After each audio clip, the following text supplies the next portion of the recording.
очень интересный гость. Он мне с моим партнером помог сохранить миллионы долларов. Этого парня выпустили на сцену, на конференцию, значит, он не совсем отбитый. Можно ли выйти на международный рынок? Я не представляю себе выход на зарубежный рынок без фаундера. Почему вообще предпринимателям более комфортно работать в США, нежели в России? И как вы продали вообще услуги своему первому клиенту? Я использовал такой подлый трюк. Он продал свой бизнес за почти $3 миллиона.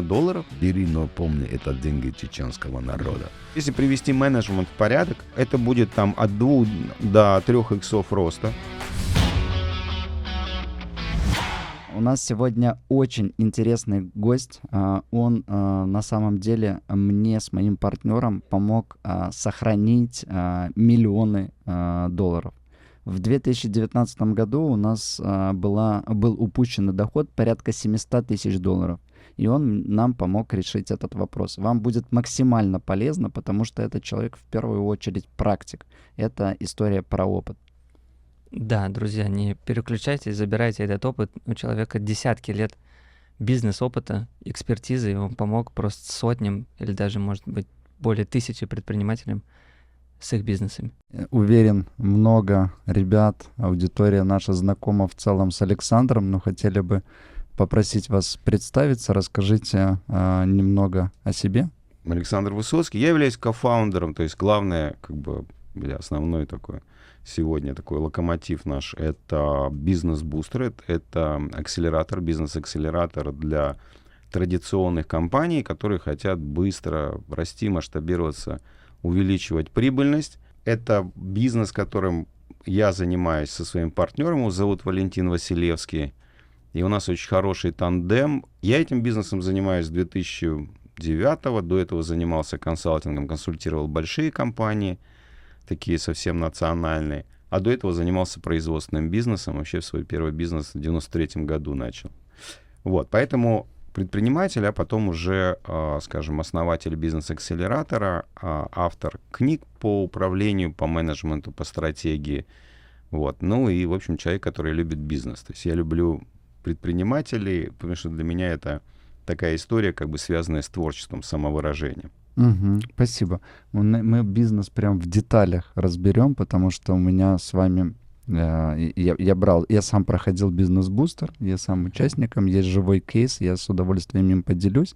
Немножко о себе, откуда вы, как долго в Америке живете?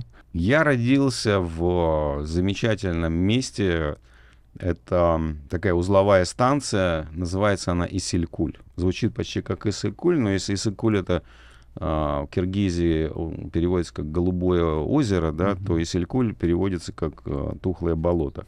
Да, в общем, это узловая станция, она находится где-то в 3 часах на электричке от города Омск в Сибири, то есть я сибиряк, и все мои предки, в общем, такие сибиряки, многие из которых переехали из Украины в конце 19 века, в начале 20-го, в основном в конце 19-го.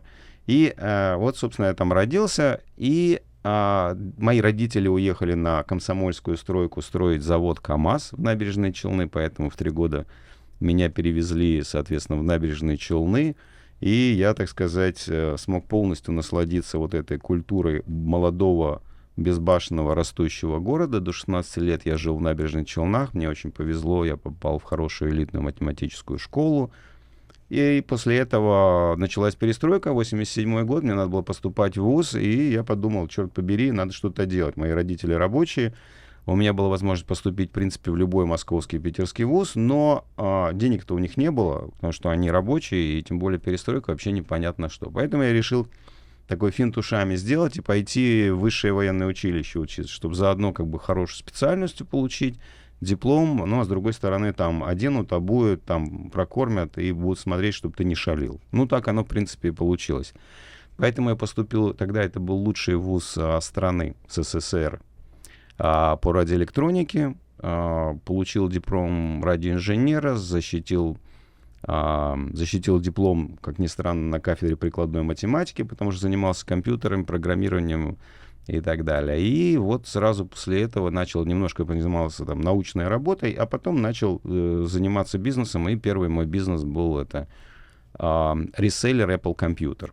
продавали, обслуживали компьютеры Apple в 93-м, 4-м, 5-м, 6-м, периферийные устройства, программное обеспечение и так далее. То есть мой радиоэлектронно-компьютерный бэкграунд этому довольно хорошо помог. А потом, когда маржа упала до какого-то исторического минимума, и у Apple были большие проблемы, я пошел заниматься производством. И вот А это в России было или нет? это было в Украине. это Все в было, Киеве было. да, вуз находился в Киеве, поэтому я поступил в Киев. И когда я приехал в Киев, и там этот вуз, он был недалеко от ЖД вокзала, где-то час пешком. И поэтому вот мы с другом, а чемоданы тогда у людей были легкие, у нас в том числе, потому что в них ничего не было. Поэтому мы, кроме там носков и трусов, там, в общем, нечего было носить, поэтому мы как бы с чемоданами пошли, соответственно, пешком. И я увидел картину такую, когда на остановке остановился в Киеве троллейбус, Мгм. и люди сначала, то есть они выпустили всех, кто выходил, и потом по очереди, вежливо уступая друг другу, так сказать, место и помогая, они погрузились в троллейбус. Когда я увидел эту картину, но, еще раз, до 16 лет я жил в Набережных Челнах. Ну, вот это Казань, Набережные Челны, вся вот эта культура. И когда я увидел эту картину, я повернулся к своему другу и сказал: Дема, я здесь буду жить. Я отсюда никуда, обратно я в Россию не поеду, это точно. То есть все, я не знаю как говорится, как в анекдоте, хоть тушкой, хоть чучелом, но я буду здесь жить. Да, и так я попал в Киев, и я после этого из Киева не уезжал до, соответственно, 2015 года, когда пришло время нашему бизнесу, уже бизнес-акселератору, развиваться в Соединенных Штатах, и поэтому я уехал в Нью-Йорк. Очень интересный пример вот по поводу того, как Александр попал в Украину. Вроде бы соседние страны, вроде бы там много чего общего, но вот культура в том числе отличалась. Этот пример с троллейбусом. Спасибо большое, Да, я Саш. не знал, что так было. Да, интересно. Расскажи, пожалуйста, о себе. Ну давай, да, тоже представимся. Я Алекс Журавлев, я основатель, управляющий партнер венчурного фонда Mento VC, бывший портфельный директор Altair Capital. В Altair у нас было $600 миллионов под управлением, проинвестировали больше, чем в 300 компаний, в 300 стартапов. Есть большой венчурный опыт. Что еще? Сейчас у нас есть бизнес-консалтинг, помогаем предпринимателям с построением совет директоров, с разработкой стратегии, анализом, построением финансовых моделей. И, Рассел мой партнер в фонде. И, до этого там про свой путь еще отдельно расскажем. Окей. Значит, меня зовут Руслан, меня многие называют Расселом. Почему? Потому что у меня второе американское гражданство, и вот в американском паспорте имя Рассел, оно здесь за мной закрепилось, как только приехал в Америку. Приехал в 2009 году, в пик мирового экономического кризиса, за американской мечтой, попал в город Трентон, гетто. Я не понял, я попал в Африку или в Америку. Говорю: ребята, вы куда меня Трентон, привезли? это где, в Нью-Йорке? Трентон — это столица Нью-Джерси. Под Филадельфией. Я жил в Нью-Джерси, даже не знаю, как называется столица. Да. Трентон. И с моим партнером Алексеем создали сначала строительную компанию, там работали на стройке какое-то время, а потом перешли в телеком. Чем мы занимаемся? Мы работаем на мобильных операторов, на компании AT&T, Verizon, T-Mobile. Сейчас устанавливаем вот 5G оборудование. Также есть направление по венчуру. С Сашей у нас общий венчурный фонд, и не так давно запустили в том числе бизнес-консалтинг. Вот у нас усиливаем мы друг друга с Александром, с бизнес-бустером, пытаемся быть максимально полезными. Есть еще третий бизнес, это переработка резины, это в СНГ, и есть инжиниринговое направление, мы строим заводы под ключ. Вот немножко обо мне. А Apple дистрибуция, история была такая. То есть, когда я начинал заниматься Apple, то есть, первое нужно такую, чтобы, я не знаю, насколько у вас там представление, что такое... А вообще тогда уже было, то есть, были официальный дистрибьютор Apple? Или абсолютно точно. Было такое понятие, как IMC, Independent Marketing Company. То есть, те страны, которые не были особо интересны для Apple, а Apple отдавал американским компаниям, которые назывались IMC, и они как бы выполняли роль дистрибьютора в этой стране. И они имели там определенные свободы, определенную там ценовую политику маркетинговую. И фактически, как Apple действует. То есть это AMC, грубо говоря, рыхлит, там, взращивает. Когда этот рынок становится более там цивилизованным и приемлемым для Apple, они там дают дистрибуцию там, и так далее. Ну, то есть, а это было до этой эпохи, это было самое начало. То есть 93-й год, чтобы вы понимали, Windows 95 еще не было. То есть Apple был... Это было какое-то просто чудо, потому что графический интерфейс, мышка, там все это было просто супер красиво, мощно и удобно. Раз. Второе, что началось? Дело в том, что Украина независимая страна, и поэтому уже не часть совка, и поэтому там начинает появляться много западных организаций. Ну, начиная там с консульств, посольств стран, продолжая всякими организациями типа USAID, Американский корпус мира. Появляются офисы больших таких компаний, как там Motorola, там и все такое. И эти ребята, они приезжают со своими компьютерами, втыкают их в розетку, компьютеры делают бах, потому что там у них 110, вернее, у нас здесь 110, а там у них 220. Ну, вот ты смеешься, ты не представляешь, сколько денег я заработал на ремонте, ну, не я лично, там моя команда заработала на ремонте блоков питания. Потому что, еще раз, мы были электронщики. Потому что нормальный реселлер или сервисный центр Apple, он что должен был сделать? Должен был взять компьютер, вытащить этот блок питания, заказать новый, подождать месяц или два, пока он придет, установить его, отдать клиенту. Что мы делали? Мы это брали, просто разбирали паяльники, что надо, перепаивали, переделали, и это становилось блок питания на 220 вольт. Клиенты были мега счастливы, чарджили мы их по нормальным как бы сервисным американским расценкам, и на этом, собственно, зарабатывали. Или привозили они там лазерный принтер. Лазерный принтер тогда стоил несколько тысяч долларов, ну, больше, чем квартира в городе. И, естественно, там, ну, со временем там шестеренки рассыпаются. Мы берем, так бы, эти лазерные принтеры, идем на завод дяди Васи, даем ему чертежи. Он нам за $10 вытачивает мешок шестеренок, и мы производим, собственно, ремонт, клиенты счастливы. То есть себестоимость процесса $10, ремонт каждого принтера там сотни долларов, и их как бы много. И, ну, то есть мы зарабатывали на своих навыках, фактически, плюс привозили всевозможные экзотические периферийные устройства, делали на них студии анимации, студии монтажа, там дополнительное железо, специальные карты графические, интерфейсы. И это была сложная штука даже для Америки, но, опять же, так как бэкграунд электронно-компьютерный, мы, в общем, веселились по полной программе. И когда я начал это делать, официальная маржа, наценка, которую давал как стандарт вот AMC, она составляла 32%. И с каждым годом она падала. То есть они как бы закручивали рынок, ну, думая о том, что как бы он вроде расширяется, надо закручивать. И через несколько лет он составлял 8%. То есть и когда это было 32, это было весело. Когда это стало 8, это стало вообще не смешно. А учитывая, опять же, мой бэкграунд более научный, чем коммерсовский, да, то уходить в сторону бокс-мувинга было... я даже так не мыслил. То есть я не говорю, что это хорошо, я не говорю, что это правильно, но я так даже не мыслил. И поэтому в какой-то момент я понял, что здесь рыбы нет, здесь надо делать либо бокс-мувинг, и либо... Ну, то есть сервиса больше быть не может, в принципе. Давайте скажем, что такое бокс-мувинг. Бокс-мувинг — это когда мы покупаем, грубо говоря, товар коробками и продаем товар коробками.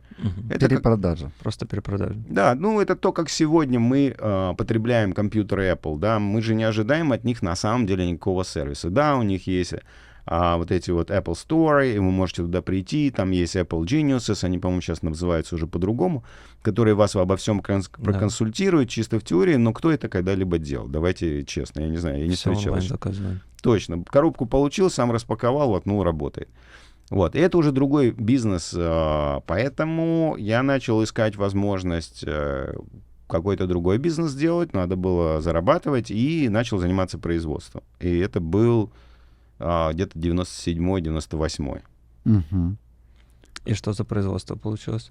Это производство сувенирной продукции. Это значки, ордена, медали, всевозможная сувенирка. Потом мы начали производить ювелирные изделия. Мы, кстати, очень быстро с этим предприятием стартанули, потому что буквально через там 3-4 года уже мы делали там половину государственных ведомственных наград страны, там плюс для других стран и так далее. Опять же, компьютерный бэкграунд сыграл колоссальную роль, потому что когда я в этот бизнес пришел, а там же есть компании, которые этим уже занимались, и я прекрасно помню мнение людей, которые там 30-40 лет занимаются этим бизнесом. Там пришел какой-то пацан, и говорю, ну, молодой человек, что вы понимаете вообще в наградах? Я говорю, хорошо. Я втащил в этот техпроцесс трехмерное моделирование, 3D-прототипирование, то есть у нас вот эти трехмерные фрезеры стояли. Я туда втащил оборудование, которое позволяло из вот этих вот моделей пластиково-восковых как бы делать штампы напрямую. То есть я сократил, грубо говоря, цикл производства штампа с 1,5 месяцев там, до 1 дня. И точность там взлетела до небес. И поэтому мы начали, собственно, шинковать конкурентов просто как капусту. Это было как, ну, не знаю, у детей конфеты отнимать. Это было, ну, очень легко. И компания стала очень быстро такой твердой, большой, с хорошим качеством и так далее. И вот это все до 2004 года продолжалось, пока... А в 2004 я уже поставил директора, мой партнер продолжал руководить таким направлением, как дизайн, технология и так далее. И компания дальше продолжила развиваться. Ну и в 2007 стало понятно, что вот у нас есть та компания в Киеве, она классная, она самая большая.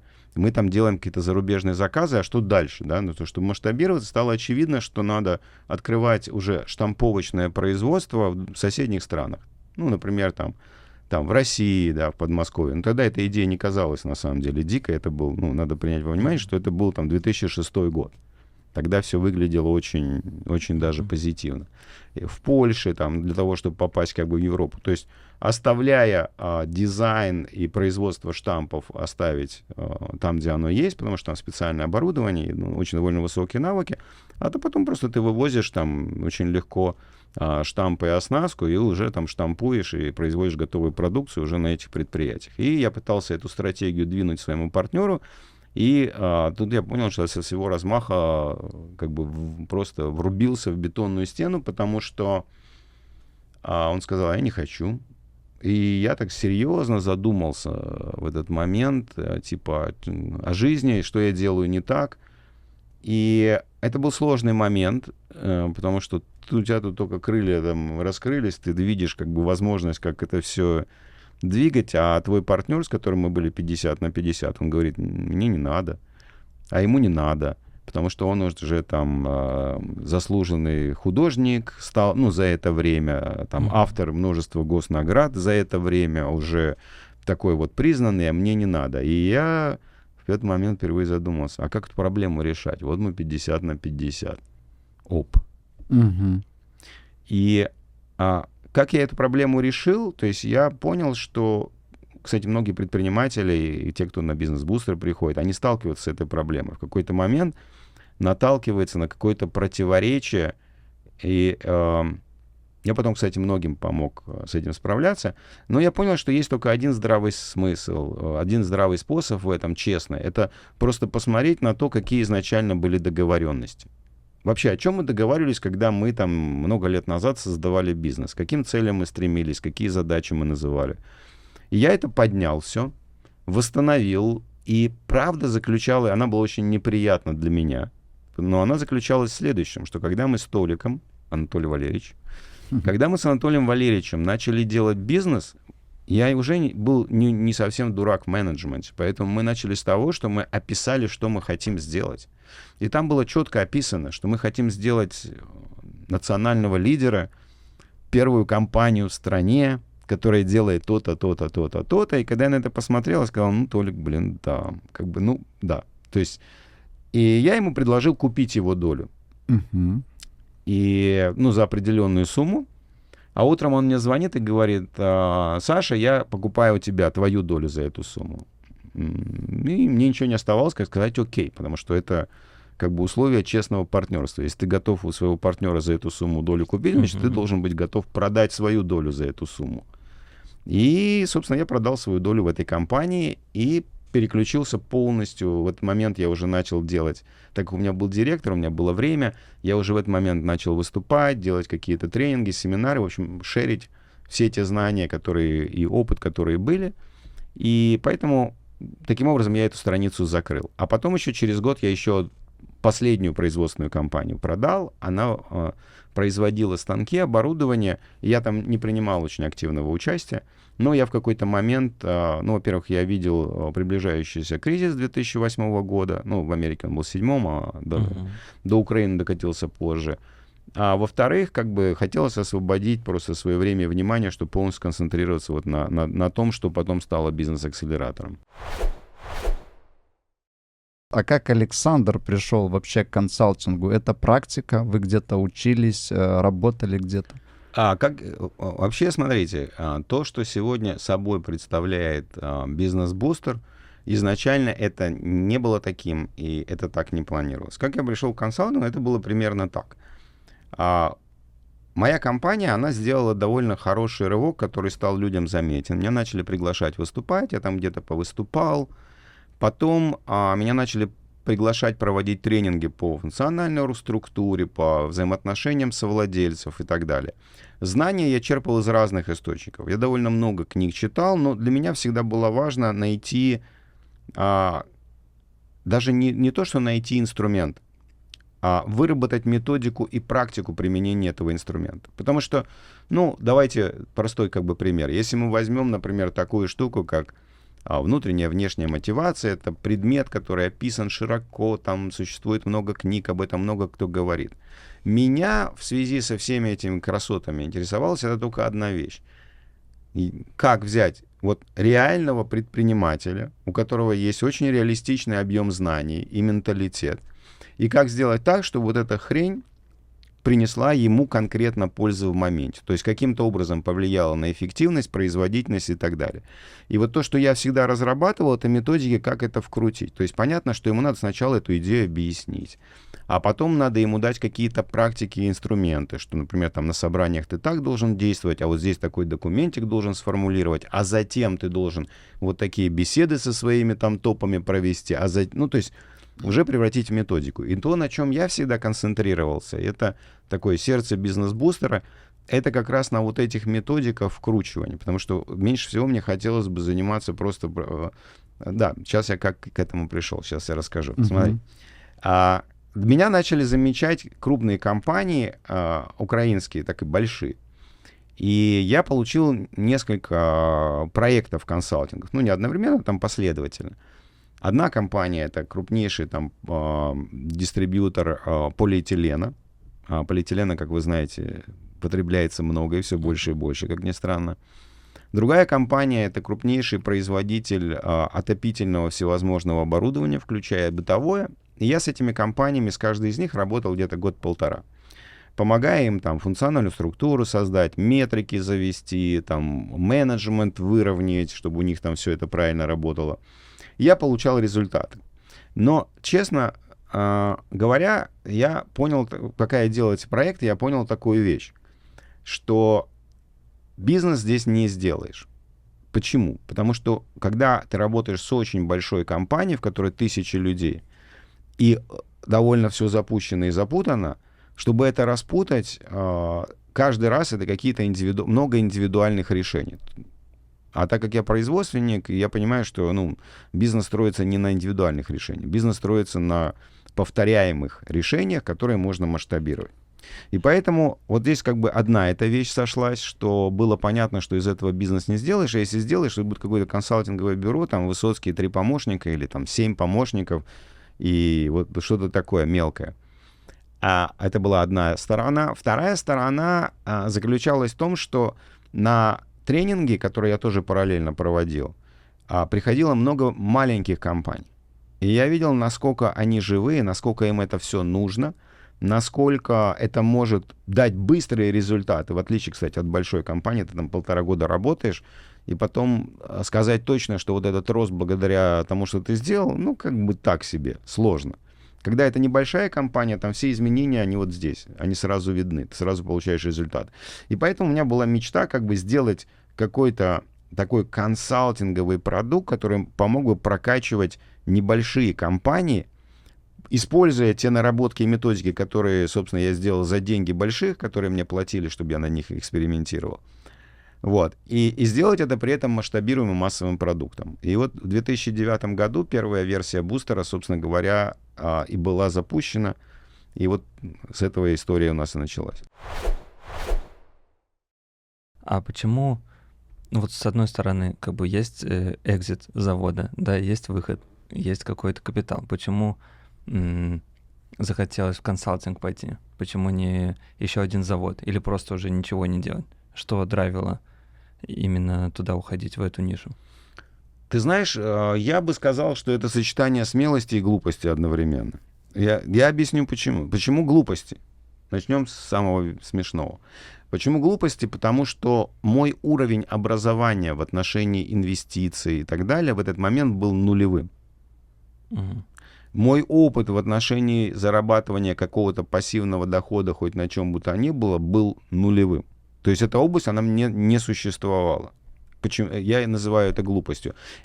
Когда я имею в виду глупость, я не имею в виду, что мне надо было обязательно в эту сторону рвануть. Угу. Но я даже не рассматривал такой возможности. И глупость заключалась в том, что я даже не рассматривал такой возможности, как какой-то альтернативы, что является глупостью. Потому что когда мы принимаем решение, нужно рассматривать какие-то варианты, какую-то альтернативу, а я не рассматривал. Поэтому это была глупость. Что касается смелости, то я относился и отношусь к бизнесу как к некоторой игре, в которую я играю. Ну и когда ты играешь в игру, там, ты любишь кататься на сноуборде, тебе хочется классные ботиночки, курточку там, и так далее, там залезть на более высокую гору. Сейчас, кстати, поедем скоро. А когда ты что-то любишь, тебе хочется на это направлять ресурсы. Это такая эмоциональная вещь. Поэтому, вот, скажем, там, у меня было много смелости в отношении того, что с этим можно взлететь. Хотя никаких аналогов не было в этот момент, то есть не на что было посмотреть. Ну и сочетание с глупостью, потому что я не видел никаких альтернатив. То есть у меня не было такого сомнения, а может быть мне что-то купить на эти деньги. У меня не было просто такой идеи. Тоже, мне кажется, интересный вопрос. По поводу моей истории, которую я рассказал, да, я поделился примером. И хотел, то есть, вот сделать summary. Как я понимаю, бизнес-бустер — это ваш опыт, да, то есть это ваш опыт предпринимательский, который вы получали в своих компаниях, и самообразование. И это все потом в какое-то время конвертировалось вот в более такую масштабируемую историю. Это бизнес-бустер. Изначально, первоначально, да. То есть я находил какие-то светлые мысли, идеи, инструменты, разрабатывал для них методику, как их вкручивать в бизнес, и это становилось частью бизнес-бустера изначально. Но бизнес-бустер рос, то есть он стал большим. У нас появились продуктовые команды, которые работают над продуктами. И на сегодняшний день в бизнес-бустере, например, очень много методик и инструментов, к которым я даже пальцем не прикасался. Ну, я прикасался больше как методолог. То есть, когда я смотрел на эту разработку, например, там вот недавно задеплоили огромный блок по маркетингу. Угу. И я, безусловно, на это смотрел как больше как продукт. Я смотрел на это, каким он должен быть, продолжительность, размеры, практическая направленность, и чтобы он по духу соответствовал всему, что мы делаем. Но при этом я его не разрабатывал. Поэтому изначально да, но сейчас бустер уже довольно большой, и как бы он чем дальше, тем больше. А давайте вот тут вот про сегодняшний день. Бустер большой. Вот что по цифрам? Сколько людей прошло бустер? Такой фундаментальный как бы операционную систему построили порядка, наверное, 1300 компаний. Одновременно сейчас там порядка 350 компаний проходят из 46 стран. Ну, по сравнению с подобными какими-то штуками, это достаточно большой. Но по сравнению с нашими целями, то это, конечно, немного. Хотелось бы больше. Угу. Мне, как инвестору, конечно, хочется еще цифр про бизнес-бустер и прочего. То сколько сейчас человек в компании, сколько департаментов? На сегодняшний день около 200 человек. Точное количество, надо открывать дэшборд, и там будет какая-то цифра. Да. И это не та цифра, на которую я смотрю каждую неделю. Я смотрю на цифры, но в первую очередь не на эти. Около 200 человек в компании, они живут в 26 странах. Примерно у нас около, наверное, 25% всего нашего объема предоставленных услуг — это китайский язык, и это Тайвань. Круто. Вот. Остальное, несколько процентов буквально на английском, остальное все это русский язык, разные страны. Материалы на 12 языках, потому что, ну, у нас есть Европа, у нас есть разные другие страны, потому что даже когда владелец бизнеса, он в акселераторе все-таки работает на русском, но ему надо какой-то материал и документацию нести на каком-то локальном языке. Мгм. Вот по поводу цифр, не знаю, насколько это конфиденциальная информация там по поводу выручки, да? Почему интересуюсь? Потому что я знаю, у Александра было стратегическое решение в 2022 году. Как вообще вот это решение в моменте повлияло на цифры, на выручку? Потому что, как я понимаю, основной офис был в России. Ты хочешь заставить меня плакать? Хорошо, сейчас я расскажу. Интересно, здесь же интересно такой мясо, как называют, интересно. То есть и насколько это стратегическое решение было правильным? Ну окей, да. 22 год. И я только съездил в Киев, отлично пробил время. В Киеве в конце 2021 года, в Украине, скажем, работает человек 70 из нашей команды. То есть большой кусок. Мгм. И в России там тоже человек 70, остальные там в разных других странах. А моя невеста, значит, Аннушка, она уезжает в Лондон, учить немножко английский и там прокачивать свою визовую историю, чтобы получить визу в Америку, прилететь ко мне и воссоединиться, так сказать. После шока началась следующая история. То есть у нас платформа хостится в России, у нас самая квалифицированная часть команды в Украине, это, ну, потому что оттуда исторически начиналось, и у нас там были филиалы несколько и все такое. И большой блок маркетинга и продаж находится в России. Еще у нас самый большой наш офис, он в Москве находится, прямо в центре Москвы, там трехэтажный особняк. Самый большой офис, который тоже генерирует при этом, если весь вал взять, там, не знаю, до 30% всего вала. И вот мы в этой ситуации, и, ну, проходит 2 недели, мы там как-то потихоньку приводим себя в порядок, понятно, там быстро помогая там нашим украинским сотрудникам, чем мы можем, вот, и пытаясь понять, как бы, а что делать дальше. И мы стали буквально через пару недель, то есть, понятно, падение дохода, там как бы это все... Но у нас очень здоровая финансовая модель, поэтому у нас всегда есть резервы. Это раз. Второе, мы смотрим на управление финансами в моменте, поэтому с нами не бывает так, что, грубо говоря, там что-то случилось, прошло 3 месяца, и мы увидели, что мы банкроты. Да, у нас такого быть не может. У нас еженедельное там управление финансами, поэтому мы четко держим руку на пульсе, сразу же где-то режем расходы. То есть вот падение дохода не было самым страшным на самом деле. Самым страшным было то, что мы поняли, что вот в этом конструкте, когда у нас большая часть самых высококвалифицированных сотрудников в Украине и много в России, и много клиентов из России обслуживается украинскими специалистами. И нам нужно сделать что-то такое, чтобы, ну, как-то этот вопрос как бы сгладить. Да, и в этой ситуации нет идеальных решений. То есть, когда случается сумасшествие, для сумасшествия нет идеального решения. Есть более или менее приемлемые решения, которые решают какие-то текущие задачи. И мы поняли, что нам нужно что-то сделать для того, чтобы наша украинская команда продолжила работать, наши российские предприниматели, которые у нас получали в этот момент услуги, мы могли продолжить им помогать, а наша российская команда сохранилась, и мы поняли, что нам надо что-то сделать. И первое, конечно, мы начали с того, что мы сделали специальную программу поддержки украинских предпринимателей. То есть мы, грубо говоря, самую базовую версию нашего бизнес-бустера начали предоставлять всем украинским предпринимателям бесплатно. И это было около 6 тысяч компаний. Я их, кстати, не считал в это количество прошедших. Это как бы отдельный сайт, такой проект. И это первое, что мы сделали. И эту программу рекламировали и там украинские ДИИ, это типа госуслуги, вот такая как бы штука. И там разные журналы, и деятели. То есть довольно такая популярная. Классная штука получилась, потому что многих людей мы поддержали. Вот во время этого хаоса, сумасшествия это вдохнуло в команду определенные силы и показало, что вот, как бы вот наш приоритет. И второе, что мы сделали, мы закрыли московский офис. Его просто закрыли. Но это просто сказать закрыли, а когда у тебя там подписанные договора, каждую неделю идет огромное количество предоставлений, у тебя там работает 60 человек, то ты не можешь его просто закрыть.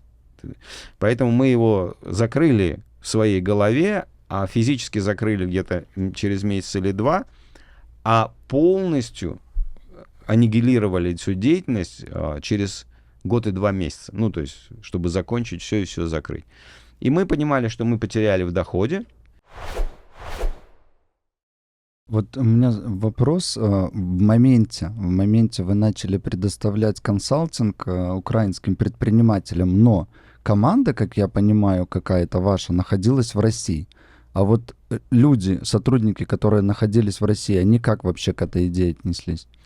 Смотрите, часть персонала мы потеряли. А мы потеряли несколько хороших сотрудников украинских. Команда была там за 250 человек. Понятно, что когда началась война, мы тут же сократили всех стажеров, всех, кто не прошел испытательный срок, там резали косты и так далее. Но и плюс еще потеряли небольшую часть персонала, мы все-таки потеряли. Ничего не поделаешь. Еще раз говорю, что когда война — это сумасшествие, в сумасшедших обстоятельствах нет идеальных решений, есть решения, которые работают. Это решение сработало, компанию сохранили.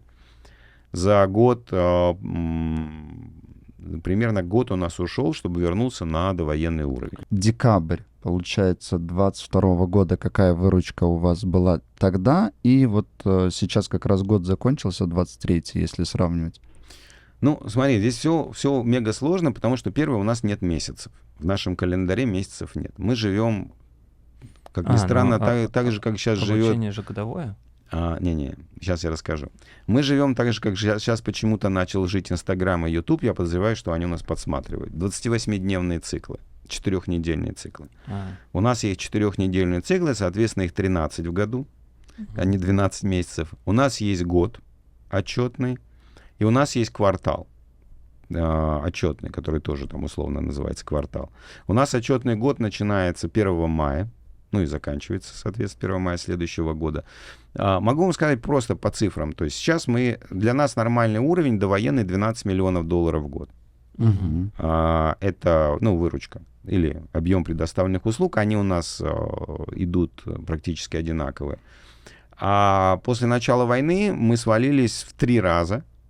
И до конца 2022 года мы еще не восстановились. Мы восстановились только до этого уровня весной 23-го. Сейчас мы давно уже вернулись на этот уровень, продолжаем расти. Summary какое, да, что вот тактически, конечно, это все было очень неприятно и больно, но если вот смотреть стратегически, конечно, вы отыграли в 2023 году. И это вот вопрос предпринимателям, которые остаются, задают себе вопрос, а что дальше делать, оправдывая то, что есть сотрудники, есть ответственность за сотрудников и так далее. Понятно, что это дело каждого, но опыт может быть вот successful case, который у Александра. Да, я могу сказать, что когда случился первый кризис, серьезный, который потрепал, это была оранжевая революция 2004 года.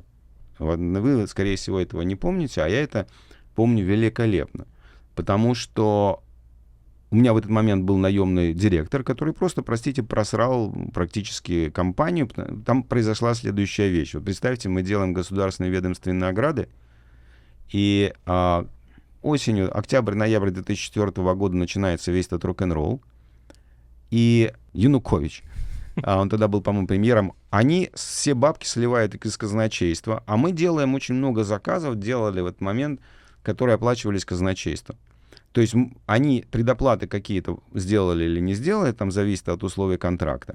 Мы заканчиваем изготовление, а нам платить никто не собирается, потому что в казначействе денег нет, началась оранжевая революция. И мы понимаем, что это надолго. Ну, в общем, у меня сливается директор. Я в этот момент жил в Петербурге, в России. Не в Петербурге у нас здесь, во Флориде, а в России. Я, значит, возвращаюсь в Киев, и я понимаю, что А у нас в этот момент там 80% вала — это госзаказы разные. Ну, не обязательно разные министерства, ведомства и аффилированные всякие государственные структуры, большие какие-то государственные компании, корпорации.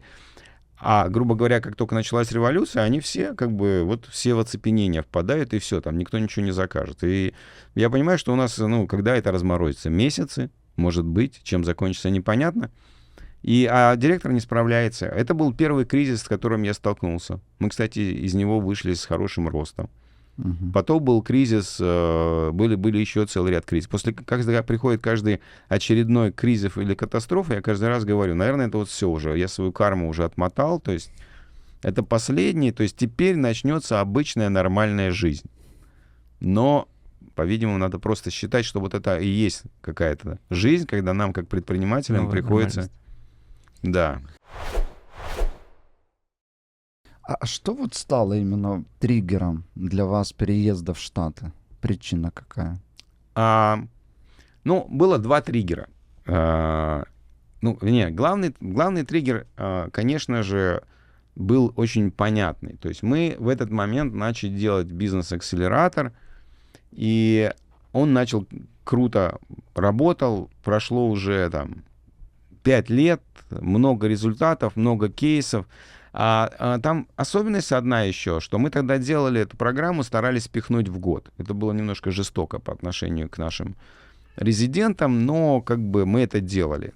Почему старались подтолкнуть год? Потому что предоставляли это в офлайне в начале. Да. И когда представляешь в офлайне, у тебя есть конкретные митинги, конкретные встречи, конкретный ресурс, ты не можешь это растягивать. То есть у тебя, грубо говоря, экономика никогда не сойдется, если ты это не будешь делать. Вот. Но фишка в том, что вот мы в 2009 получили первых резидентов, которые что-то внедрили, а к 2015 на самом деле рост у них начинается уже после того, как они и закончили. То есть год, два, три, и вот там ты видишь действительно вау. И вот как раз пришел такой период, когда стало понятно, что наша методика, наш подход работает, что компании акселерируются, растут. И стало понятно, что надо расширять, надо в другие страны идти. И тут мы честно, я в основном, я тогда был единственный владелец, а 14-го я выступаю на большой конференции в Москве, там в гостинице «Космос», большая бизнес-конференция. Меня попросили подготовить доклад о том, как я вижу развитие бизнеса в России и основные факторы, которые повлияют на развитие России в ближайшие годы. Это как раз вот перед Олимпиадой в Сочи, вот осенью 2014 года. Я выступаю, я делаю доклад. Много людей меня не полюбили за этот доклад в конце, потому что один из лейтмотивов был такой, что в принципе то, что происходит в России, неплохо, но нужно бороться с коррупцией, а там было много всяких деталей. И тогда этот, рост, он будет продолжаться. А если этого не будет, то тогда будет пипец. И вот это основная идея доклада. И я провожу доклад, и на меня там, начали жаловаться, что я ненавижу Россию и критикую. Потому что там было и критика, и позитив, и то, и другое было. Ну да ладно. И потом Олимпиада в Сочи, и потом Крым. И мне стало абсолютно понятно, по какому сценарию эта ситуация идет. И это тоже подтолкнуло меня к тому, чтобы ускориться. И поэтому в конце 15-го я уехал в Америку. Интересно, знаешь, вот мы как делаем due diligence стартапов, анализ стартапов, Александр сделал анализ будущего для предпринимателей в РФ, да, и принял решение, что вот в том числе, чтобы минимизировать риски, открыть для себя рынок Америки. Но вот вы на тот момент это четко понимали, или это была просто такая американская мечта, выйти на рынок в Америке? Или это больше осознанное такое вот решение было? Смотри, было осознанное решение, что надо выйти на мировой рынок. Даже не на рынок Америки. Вообще цель была стать американской полноценной компанией для того, чтобы работать по всему миру. Потому что я понимал, что, наверное, может быть, на рынок Америки будет сложно. Но если ты американская компания, тебе легче выйти на рынок Эмиратов, куда меня приглашали как раз в этот момент. И общение как раз с Эмиратами и заставило меня задуматься. Потому что когда ты рассказываешь о том, какие результаты, какие методики, что происходит, и все такие вау, вау, вау, вау, а потом они спрашивают, а вы откуда из Америки? Ты говоришь, ты из Украины. Они такие, спасибо, до свидания, следующий, типа такого. Ну, такое общение состоялось, потому что я в Эмиратах проводил там конференции, бизнес-конференции регулярно. И была такая возможность. И, то есть, первый мотив — это то, что мы хотели стать мировой компанией, международной компанией. Это первое. И, кстати, это очень быстро сработало, потому что когда в 15-м я приехал в Америку, в 16-м, в конце 16-го, в начале 17-го я сделал как цирк Шапито, я там на разных конференциях начал выступать, американских, выступил на одной из конференций в Лос-Анджелесе, подошел парень из Тайваня, мы с ним познакомились, он приехал к нам в офис в Нью-Йорк, мы ему рассказали о том, как мы делаем бизнес и так далее, наши методики, и мы сделали партнерскую компанию, вот у нас сейчас с ним компания в Тайване. У нас там контрольный пакет с партнером, с Валентином, как бы у них довольно существенная доля, и эта часть бизнеса быстро растет. И если бы мы не были нью-йоркской компанией, никаких шансов вообще. Саш, я думаю, будет очень интересно пообщаться на тему выхода вообще на американский рынок, потому что мы немного затронули, но вот сейчас много ребят, там, предпринимателей, у многих есть задача и желание выйти на американский рынок. Вот у нас Александр живой пример. Я услышал, что первый лид, или это один из первых, их через конференцию. Я правильно? Вот что, если у нас это есть... партнерский лид. Это партнерский лид через конференцию. Что касается клиентов, лиды были не через конференцию. Конференции скорее создавали, они грели, они создавали какой-то пиар. Узнаваемость. Этого парня выпустили на сцену, на конференцию, значит, он не совсем отбитый, что-то в нем есть. Что-то в этом роде, какая-то такая история. То есть это пиар. И первые лиды мы получали просто через referrals. И вот здесь Америка меня удивила.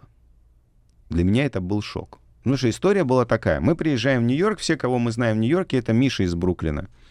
Наш старый друг, он нам помогал когда-то делать наши бизнес-конференции. У него шикарный магазин шоколада в Мейсисе, вот в этом центральном.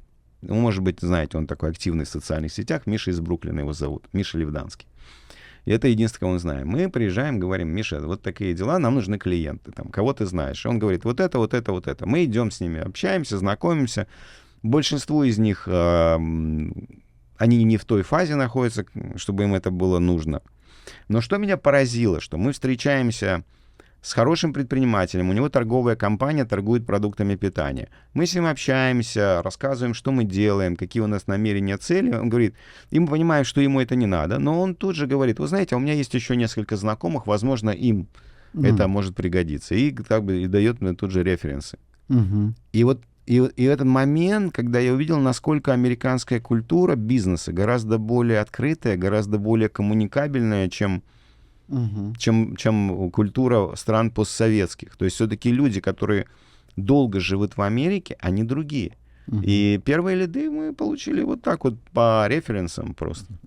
А вот в практике систематизации, консалтинга на американском рынке у вас до этого не было. И вот я в том числе, когда искал консалтинг в 2019 году, там было несколько вариантов, но были определенные критерии, в том числе, вот, чтобы присутствовала русская ментальность и так далее. И почему я пришел к вам? Потому что у вас уже были кейсы на американском рынке. Вот как вы продали вообще услуги своему первому клиенту, у которого и при всем этом у вас не было опыта на американском рынке? Да, как это было? Доктор Гашинский, у него есть такой в Нью-Джерси город Милборн. И в Милборне у него очень хорошая как бы клиника такая, holistic dentistry, то есть материалы здоровые.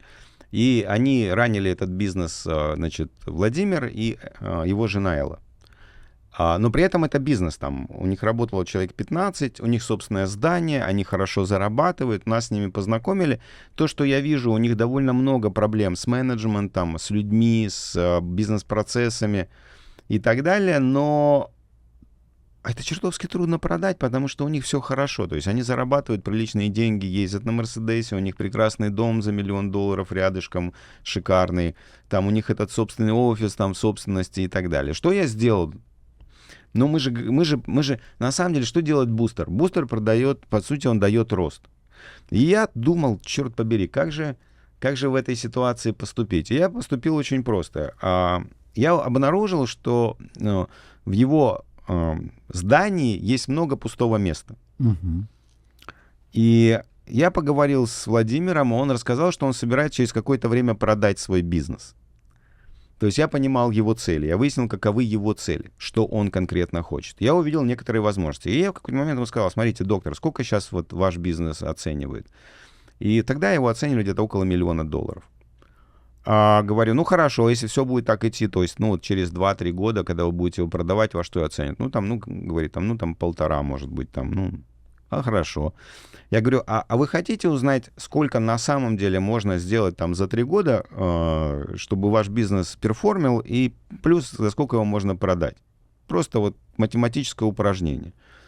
Он говорит, ну да. И мы с ним сели, и я на это потратил часа 3 или 4. То есть мы сидели, мы брали электронные таблицы, мы брали планы, мы двигали кресла, сколько можно разместить кресел правильно, комфортно. Мы считали тут же, сколько надо персонала, какой объем услуг должен предоставляться, каких докторов нужно. И мы за несколько часов мы создали такую картинку, в которой был оборот выше, чем, там, больше, чем в 2 раза выше, чем у него на тот момент. И когда я это составлял, я использовал такой подлый трюк, то есть на самом деле я ему ничего не навязывал, я ему просто задавал вопросы. То есть это все данные, которые он давал, это были его данные.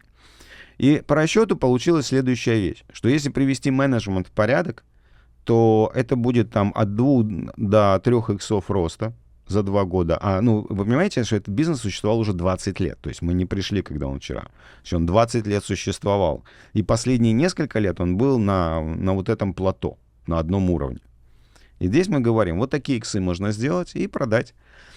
И вот это то, что прям создало определенный энтузиазм. И это, на самом деле, это очень важная часть любой методики постановки цели. Когда ставишь цель, ты должен на самом деле представить ее в количественном выражении, в деталях, и тогда это настоящая цель. И, кстати, хорошие новости в том, что в конце концов Владимир, то есть мы сделали этот проект, он проработал еще пару лет, и он продал свой бизнес за почти $3 миллиона. И он, то есть, продал его именно с теми показателями, которые мы с ним тогда, я ему помог запланировать. То есть вот, собственно говоря, да, вот такой кейс. А давай про выход все-таки на международный рынок. Много в окружении разных ребят, кто спрашивает, можно ли выйти на международный рынок, как туда выходить, надо ли мне туда ехать, может, мне надо нанять коммерческого директора, он все попробует, продаст и все сделает. Как, на ваш взгляд, сейчас правильно выходить? Надо ли быть фаундеру, собственнику на рынке? Я могу сказать, что я не представляю себе... Но, опять же, бизнесы разные, я не могу говорить про все бизнесы. Но в большинстве случаев я не представляю себе, и сейчас я объясню почему, выход на какой-то зарубежный рынок без фаундера. Типа, наняли ребят, вы там идите, сделайте, чтобы все было хорошо. То есть вот эта история не работает. Почему она не работает? Потому что на самом деле выход на любой зарубежный рынок, мы почему-то думаем, что это расширение нашего бизнеса. Это прям какой-то шаблон мышления, который надо искоренить. Выход в другую страну — это новый бизнес всегда. Это не почкование, это не копи-пейст, это не филиал. Это новый бизнес. Когда мы делаем новый бизнес, простите, но у нас есть уже отработанные методики. как делать новый бизнес. У нас есть гипотеза, потом мы должны сделать какое-то исследование, потрогать этот рынок, не вливая много денег, да, побить этой гипотезой потенциальных клиентов, потом какой-то MVP разработать, потом что-то попытаться слепить на колени, как бы запихать и продать и посмотреть, отработать маркетинговые каналы, пощупать, чтобы понять, какие косты. Ну, то есть стандарты, как создавать новый бизнес в какой-то новой среде. И это фактически создание нового бизнеса. Теперь вот возвращаясь к вопросу, можно ли нанять человека, которого ты пошлешь в другую страну, и он там сделает для тебя новый бизнес? Можно, но он станет фаундером этого бизнеса в случае успеха. Это было бы логично, потому что он фаундер, если он с этим справился. Но обычно так не происходит. Поэтому не работает. И большинство, кстати, не могут в новой стране сделать бизнес просто по той причине, что они не могут себя выдернуть из текущего. Да. Не потому, что нет возможностей, а потому, что они настолько застряли в текущем, что они не могут вот действительно собрать чемоданчик, рвануть куда-нибудь в Майами и здесь начать свой новый американский бизнес. Вам, как никому, понятно, да, почему вообще основное отличие ведения бизнеса там в странах СНГ и в странах США, не в странах США, в США. И у меня тоже есть определенный опыт, потому что мне посчастливилось создать... Завод. Создать проект в СНГ. И у меня ребята раньше спрашивали, говорили: Рассел, расскажи, пожалуйста, как вести бизнес в Америке. Я говорю: слушайте, у меня бизнеса там в СНГ нет, мне не с чем сравнивать. Но я позже поделюсь своим видением. Расскажите, вот почему вообще предпринимателям более комфортно работать вот в США, нежели в России? Ну, смотри, первое недоброе я заподозрил, когда мы начали, в самом начале, когда я приехал в Америку, мы начали проводить какие-то небольшие тематические такие тренинги, там, отдельно по функциональной структуре, отдельно по чему-то такому, чтобы пощупать рынок. И когда я начал просто работать с американскими предпринимателями, почему в Америке проще делать бизнес? Причина, потому что есть несколько причин. Первое, это страна с самым высоким уровнем потребления в мире. Смотрите, какая здесь история простая. Грубо говоря, в какой-нибудь условной стране X, не будем называть эти страны, в какой-нибудь условной стране X человек зарабатывает зарплаты, там, не знаю, средней зарплаты, там, $20 тысяч в год. Это недорогая страна X, которая находится немножко правее, чем Западная Европа, где-нибудь там. И он зарабатывает $20 тысяч в год. Но его все эти necessities, то есть все его, как это называют, минимальная потребительская корзина или что-то такое, да, они составляют примерно $15 тысяч в год. То есть, соответственно, у него есть $5 тысяч в год, в отношении которых он имеет некоторую свободу выбора. Он может проинвестировать, он может купить себе новую машину за несколько лет, наверное. Ну и все такое прочее. Понятно. То есть уровень свободы $5 тысяч, то есть это около $400 в месяц. Теперь мы возьмем в Америку, в которой вот эта разница составляет не $5 тысяч, а она составляет примерно 15 в среднем. То есть в 3 раза больше. И проблема в том, что большинство предпринимателей работают как раз, понимаете, они не поставляют электричество в дома. Они, грубо говоря, не поставляют какие-то вещи какого-то самого базового уровня. Они находятся как раз вот в этом диапазоне. И в Америке он в 3 раза, в 3, 4, 5 раз больше, чем в большинстве других стран. То есть у людей больше свободы тратить деньги. Плюс развитая кредитно-финансовая система, она позволяет тратить еще больше. Плюс большое население, 300, черт побери, с лишним миллионов человек. Это колоссальный как бы рынок. И как бы вот это первый фактор. То есть здесь просто можно легче, больше и дороже продать услуг, товаров и всего остального. Второй очень важный фактор, что, все-таки Америка, она сконструирована как страна предпринимателей для предпринимателей. То есть законодательство, регулирование, нет завышенных требований. Это, как я помню, ко мне приезжает там в Нью-Йорк группа, и мы ведем к моему другу, его зовут Руши Триверди, у него несколько стоматологических клиник, Ну вот если у Владимира там клиника, она такая холистик, то есть там высокий чек, я там сам делал свои зубы, ну не сам делал свои, они делали мои зубы. А Аруши — это полная противоположность. Он индус, классный, веселый парень, очень бодрый, не имеет никакого стоматологического образования, чистый предприниматель. У него в тот момент было 3 клиники уже в Нью-Йорке. Аруши, значит, у него низкий чек, у него прямо поток, он принимает все страховки, и у него там просто полное заполнение.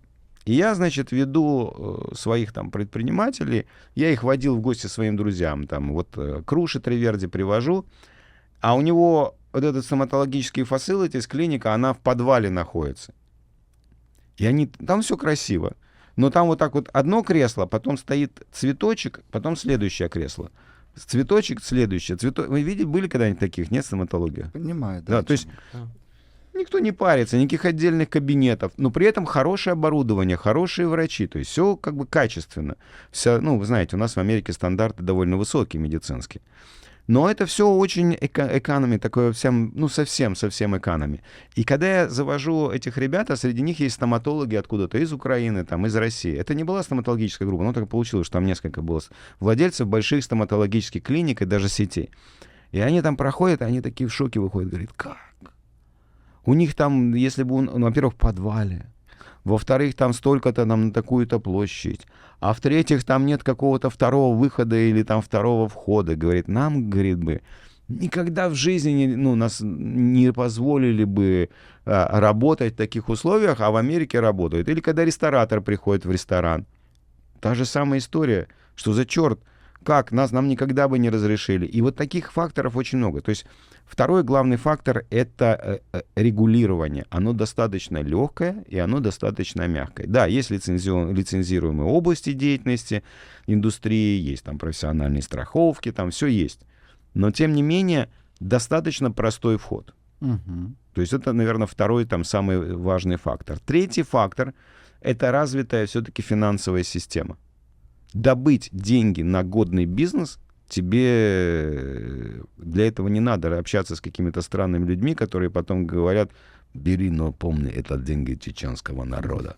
Что-то в этом роде, да? То есть тебе это все не нужно. Есть цивилизованные инструменты, как ты можешь получить финансирование на свой проект. Я, кстати, хотел у тебя спросить, а как ты вообще начал бизнес-то в Америке? Да, ну, я приехал в 2009 году, пик мирового экономического кризиса. Открываем рекламку, ищем работу, работы нету. Потом через какое-то время мы находим работу на крыше. То есть мы меняли покрытие на крышах домов. А освободилось место, потому что парень, который работал, поднимался наверх, разбился насмерть. И освободилось как бы мне место по факту. Ну, еще 3 оттуда убежали. Да, и я Понятно. первый день пришел, они мне там дали вот это оборудование, а дали оборудование того, кто разбился. Я говорю, ребят, вы что, с ума посходили? И вот работа была настолько физически тяжелая, что в первый день у меня на ногах, на больших пальцах послазили ногти. Почему? Потому что я работал на крыше, и важно было правильную обувь. А я купил ботинки с железным носом. И у меня вот за целый день, получается, большой палец ударялся об этот нос, бился. То есть травмировался и... Да. И я такой, как сейчас помню, еду домой, говорю, ребят... звоню друзьям, с которыми приехали, они говорят, как дела? И я говорю, ад. Говорю, вы просто не представляете, что такая может быть физическая работа. Но это на самом деле классный опыт. Мы, наверное, там год поработали, там на поляков мы работали. Потом поняли, как вся как бы индустрия устроена. Открыли свою компанию строительную. Языка как такового не было. Там документы в процессе. Предпринимательского опыта нету. Но и вот из-за того, что как бы система устроена таким образом, даже тебе там в 22, в 23 года, иммигранту, у тебя получается... Позволяет зарабатывать деньги. И вот отличие, какое я основное вижу, вот то, что мы говорили по поводу сравнения доходов там сотрудников в России, там, например, или в странах СНГ и в Америке. Вот мы столкнулись там с получением лицензий на завод. И здесь два варианта. Либо ты интегрируешься в эту систему, да, либо второй раз, либо второй вариант, как бы, либо ты уходишь оттуда, да, уходишь с этого рынка. А систему поломать невозможно. Система тебя просто съест, вот и все. Вот это основное отличие. Ну, систему поломать можно, но это то, что называется революция. Ну да. То есть такие системы не меняются эволюционным путем, они меняются только революционным. Ну, для этого тебе надо быть тогда не предпринимателем, а революционером. Да. Это просто другая работа. Да, еще вот один яркий пример, это по поводу судебной системы, да. Вот, ну, у нас там были истории с этим заводом и так далее, где нужно было принять решение, по какому пути мы движемся. И вот мы взяли статистику судебных разбирательств по нашему вопросу, и там, по-моему, даже меньше 1%, когда суд принимает сторону предпринимателя или компании. Вот если ты идешь с любой государственной организацией судиться, то ты заранее обречен на провал. Вот к чему я это все говорю? А если взять в Америку, да, даже ребята, те, кто получает документы, они изначально там могут попасть к иммиграционному офицеру, это же государственная организация.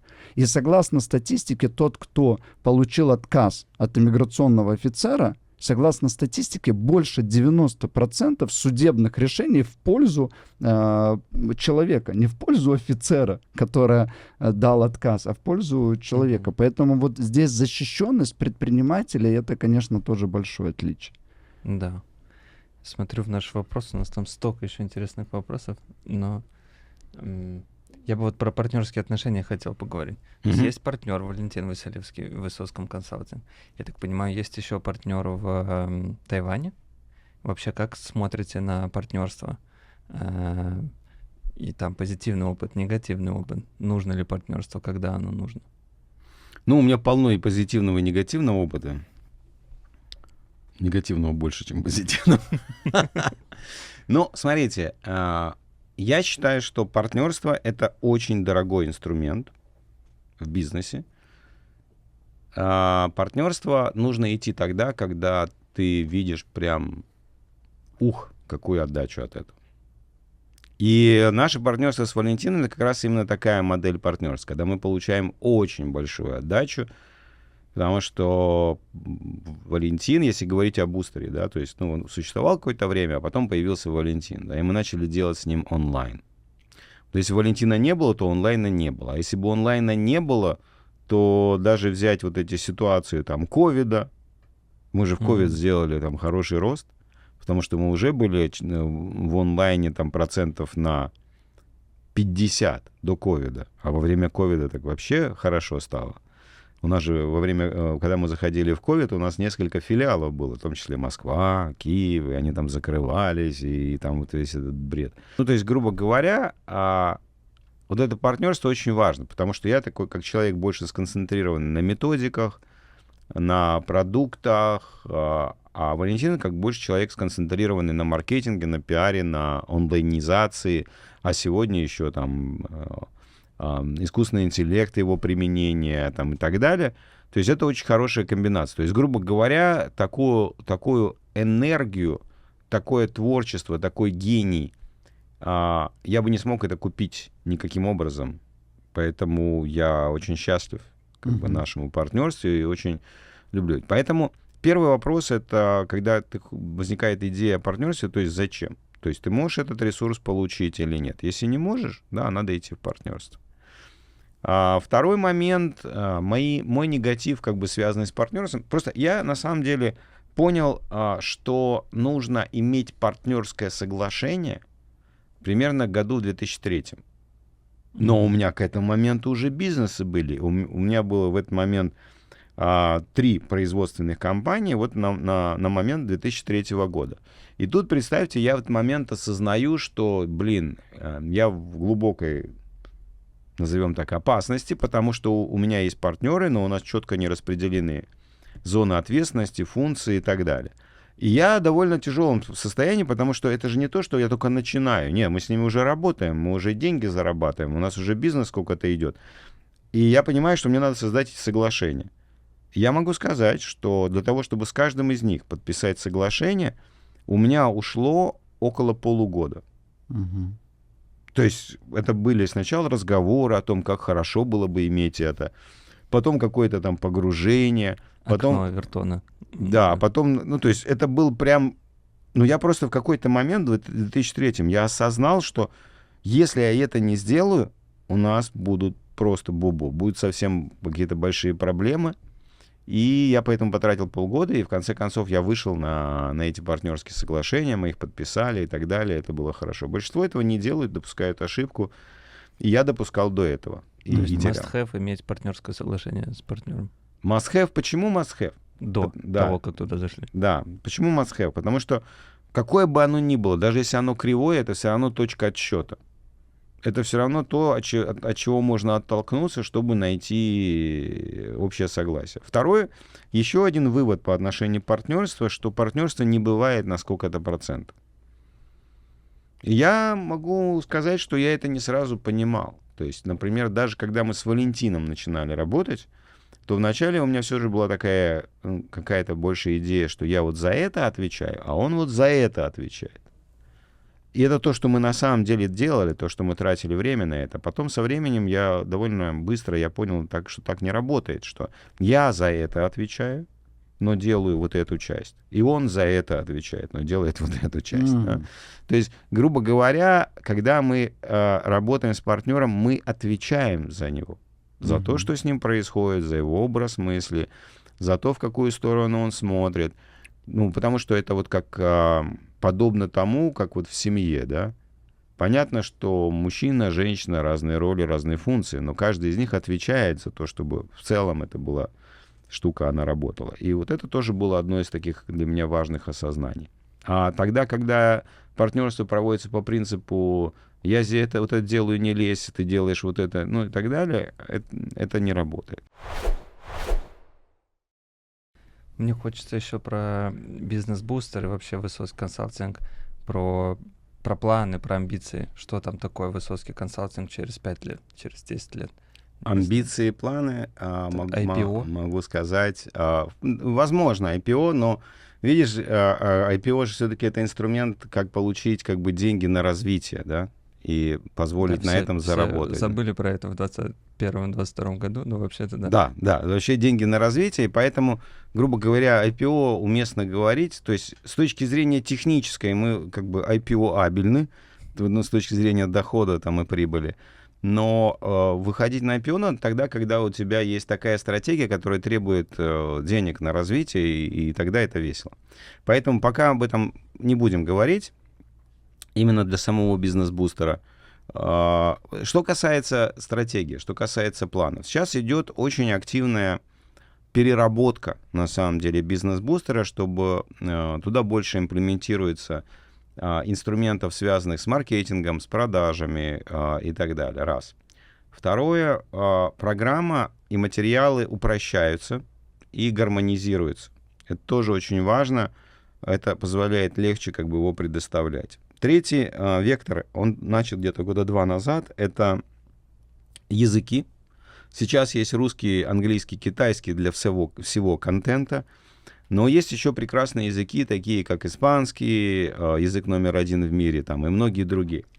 И поэтому одно из направлений — это запуск, например, на испанском языке. Почему, например, да, и на английском, но, кстати, не обязательно в Америке. Почему не обязательно в Америке? Причина здесь такая, что когда мы имеем дело с подобной категорией продукта, услуги в данном случае, это всегда довольно дорогая маркетинговая составляющая. И в Америке при всей своей красоте как бы, и так далее маркетинг обходится в несколько раз дороже. Поэтому я не говорю, что не в Америке, я говорю, не обязательно в Америке, потому что мы это сможем понять, когда вот наши воронки мы будем тестировать на английском, мы будем смотреть, где это сходится лучше. Это лучше в Индии сходится на английском, это лучше на Филиппинах сходится на английском, в Японии на английском или в других странах на английском. А стран, которые готовы употреблять бизнес-акселератор на английском, довольно много. И вот там, где это лучше как бы сходится, там, собственно говоря, будет приоритет предоставления, потому что у нас, кроме целей цивилизировать и помочь предпринимателям, у нас есть еще цель, нам надо зарабатывать. Вот. Поэтому вот планы — это языки. Второй — кардинальные изменения. То есть оно связано с 500 роллапами. 500 роллапами и тем, что мы сейчас начинаем наш инвестфонд, который будет инвестировать в стратегию, роллап-стратегию некоторых из наших резидентов. То есть, смотрите, как это исторически развивалось. Мы сначала, до бизнес-бустера, были какие-то отдельные там тренинги небольшие и так далее. Потом появился бизнес-бустер, который позволяет построить бизнес-операционную систему, прокачать. Потом появился мастер-майнд 500 роллапов, на которые идут некоторые из резидентов бизнес-бустера. И на мастер-майнде 500 роллапов у них возникает желание делать роллап-стратегию. Появляется инвестфонд, который финансирует некоторых из них, и таким образом как бы позволяет им расти быстро, там, в сотни раз, и зарабатывать высокий капитал. Но следующее, вот мое видение трансформации, которая может произойти, это станет вот так. То есть все станет наоборот. То есть основной месседж будет не в том, что прокачай свою компанию для чего-то, чтобы зарабатывать больше. Основной месседж будет: прокачай свою компанию, чтобы заработать капитал сотни миллионов долларов. А у нас к этому моменту будут уже кейсы наших резидентов, которые заработали десятки и сотни миллионов долларов. Так, чтобы это не... Потому что когда речь идет о сотнях миллионов долларов, о десятках, обычно это область скама, пустых обещаний и так далее. Вот. Поэтому, когда у нас этот кейсы будут, то есть мы эту телегу ставим после лошади, мы ее разворачиваем, да, и мы говорим: ты хочешь, для этого ты идешь по траектории бизнес-бустера. Туда, скорее всего, будут включены те данные, которые сейчас в роллапах, 500 роллапов, это будет частью бизнес-бустера. Ты идешь, а если ты идешь бодро и хорошо, в соответствии там, с определенными показателями, мы в тебя инвестируем деньги. И То есть это как стартап-акселератор, но для private equity компаний в каком-то смысле, которые еще и инвестируют в конце. Да, это очень подобно стартап-акселератору, за исключением того, что тебе не нужно придумывать новый искусственный интеллект или какую-то апку, а ты можешь взять обычный, нормальный, традиционный, как говорится, бизнес, которого, как ни странно, большая часть в экономике. Я придумал, если их еще учить за equity сначала, то вообще получается классная экономика. Надо экспериментировать. Ты абсолютно прав. Есть это, как делают стартап-акселераторы, которые берут сразу. Ты пришел в акселератор, давай сюда как бы 7%. долю. Да, 7%. То есть это можно делать, надо экспериментировать. Да, чтобы не улетели с контекста, давайте сейчас как-то это в саммари сделаем. То есть я являюсь вообще участником бизнес-бустера, да. Я также в программе Rollup, да. Вот, ребят, хочу объяснить, да, то есть бизнес-бустер — это про систематизацию бизнеса, да. Что такое вообще для меня систематизация? Это построение системы, которая может работать автономно. Понятно, что человеческий ресурс здесь незаменим, он должен участвовать в этих всех процессах, но должны выстроены быть бизнес-процессы, должна быть оргструктура и так далее. Вот это история про бизнес-бустер. А вот есть еще продукт у Александра, это 500 Rollup. То есть это слияние и поглощение компаний. И вот мы как собственники задаем себе вопрос: окей, а как дальше расти? Вот мы заработали там 1 миллион, 5, 10, и как дальше расти? Здесь может быть несколько стратегий. Вот одна из стратегий — это слияние и поглощение компаний. Вот, и у Александра очень интересная история, потому что с одной стороны они занимаются систематизацией, а с другой стороны они также помогают 500 Rollup делать вот это слияние и поглощение, и есть фонд. И вот эти вообще три незаменимых инструмента, чтобы реализовывать эту стратегию по факту. Я хотел внести спасибо большое, да, что пояснил, потому что, знаешь, когда я все время варюсь внутри всего этого, мне как бы кажется, понятно, как бы все ясно. Я понял про стратегию, про амбиции. Это классно, что на самом деле это все, то есть, грубо говоря, мы сейчас еще пока учим и как бы бенефит от этого обучения и консалтинга предприниматель забирает только себе и собой, а тут мы начинаем участвовать в том, что в бенефитах Да, бизнеса. и еще давать возможность другим людям участвовать в этих бенефитах, Да, что тоже что немаловажно. Да. Мгм. Сейчас, мне кажется, можно проговорить про AI в бизнесе. У вас в целом большой опыт, мне кажется, внедрения AI в бизнесе. Что сейчас видите, что интересного, что вы себя используете? Ну, если говорить, начинать с выводов, да, с конца, то AI дает намного больше возможностей, чем люди способны использовать сегодня. Даже на уровне чат GPT. Потому что, ну вот представьте, да, чат GPT, например, великолепно делает стилистическую обработку, грамматическую обработку, переводы с обработкой, всевозможные такие штуки, когда надо поменять терминологию, там какие-то вещи и так далее. Мимикрирует какие-то определенные стили, если ты знаешь, как это в чат GPT делать. И он все это прекрасно делает. Это то, что мы делаем каждый день. Но для того, чтобы нам научить сотрудников это делать, ушли месяцы. То есть, грубо говоря, для того, чтобы затестить, попробовать, получить результаты, ушли дни, а чтобы вкрутить это как бы в компанию как инструмент, ушли месяцы. Но, слава богу, как бы это вкрутилось. Та же самая история, там, Midjourney и так далее, всякие далее.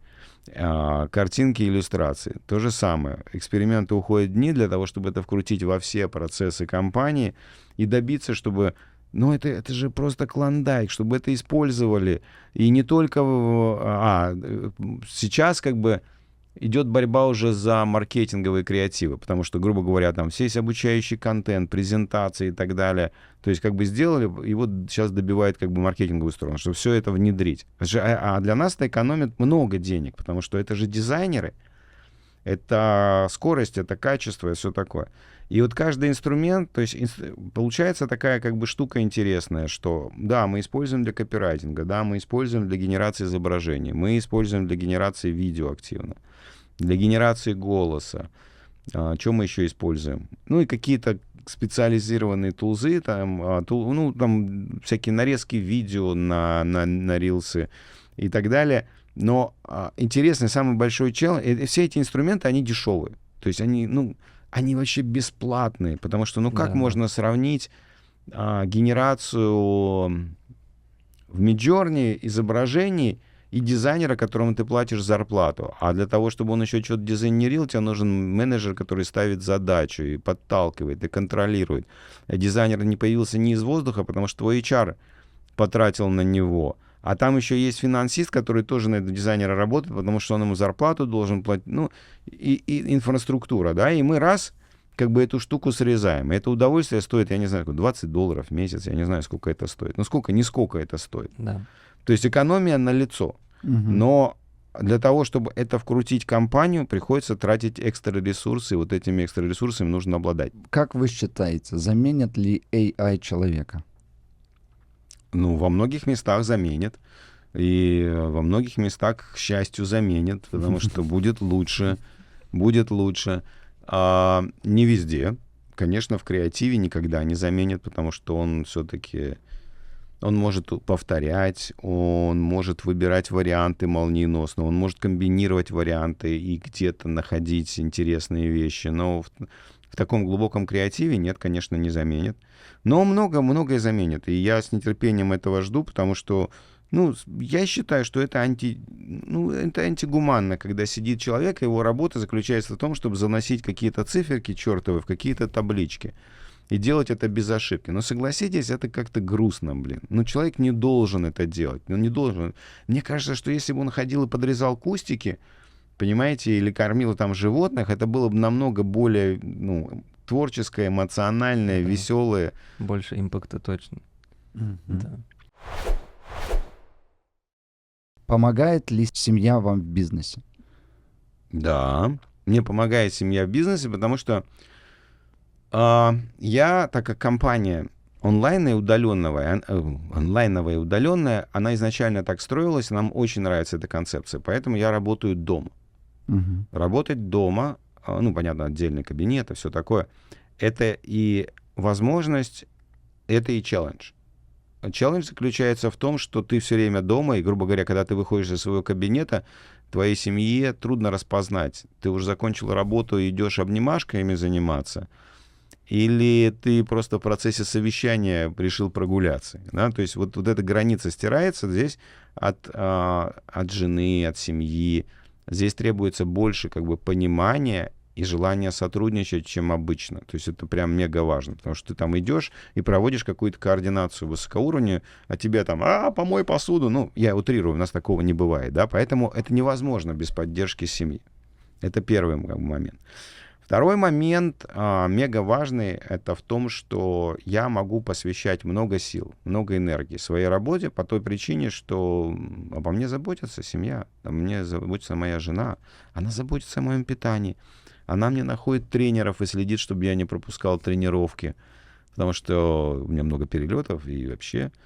Вот. Она следит за моим питанием, она следит за тем, что я пил воду, она следит за тем, как я выгляжу и так далее. То есть для нее это прям full-time job. И я иногда вредничаю, но я все равно в целом стараюсь сотрудничать. Потому что для меня это прям мега ценно. Это второй как бы момент важный в семье.